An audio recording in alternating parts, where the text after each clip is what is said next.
உயர்கல்வியில் மட்டுமல்ல ஆரம்ப கல்வியிலும் தமிழை வளர்க்க வேண்டும் என்று உயர்கல்வித்துறை அமைச்சர் பொன்முடி தெரிவித்தார்.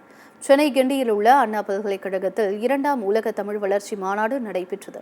இதில் அமைச்சர்கள் பொன்முடி, செஞ்சி மஸ்தான், ரகுபதி ஆகியோர் சிறப்பு விருந்தினர்களாக கலந்து கொண்டு சிறப்புரையாற்றினர். முதலில் பேசிய அமைச்சர் ரகுபதி, டாக்டர் அம்பேத்கர் சட்ட பல்கலைக்கழகத்தில் சட்ட தமிழ் என்ற புதிய பாடத்திட்டம் இந்த ஆண்டே நடைமுறைப்படுத்தப்படும் என்று கூறினார். பின்னர் பேசிய அமைச்சர் பொன்முடி, சிபிஎஸ்இ பள்ளிகளில் தமிழை மொழி பாடமாகவாவது மாணவர்கள் படிக்க நடவடிக்கை மேற்கொள்ளப்படும் என்று தெரிவித்தார். ஒன்றிய அரசு தமிழை ஒழிப்பதற்காக இப்போ ஒரு சட்டம்லாம் போட்டு கூட அந்த சட்டம் என்ற லாயர்லாம் இன்னைக்கு போராடிக்கிட்டு இருக்காங்க. சட்ட வழக்கறிஞர்கள் எல்லாம் அவங்க போட்ட சட்டத்தை கூட ஆங்கிலத்தில் கூட சரியாக எழுதலை, இந்தியிலேயே போட்டு கொடுக்குறாங்க, இதை மாற்றுங்க என்று இந்தியாவிலே இருக்கிற வழக்கறிஞர்களெல்லாம் போராடி கொண்டிருக்கிறார்கள். அதுதான் இன்றைய நிலைமை.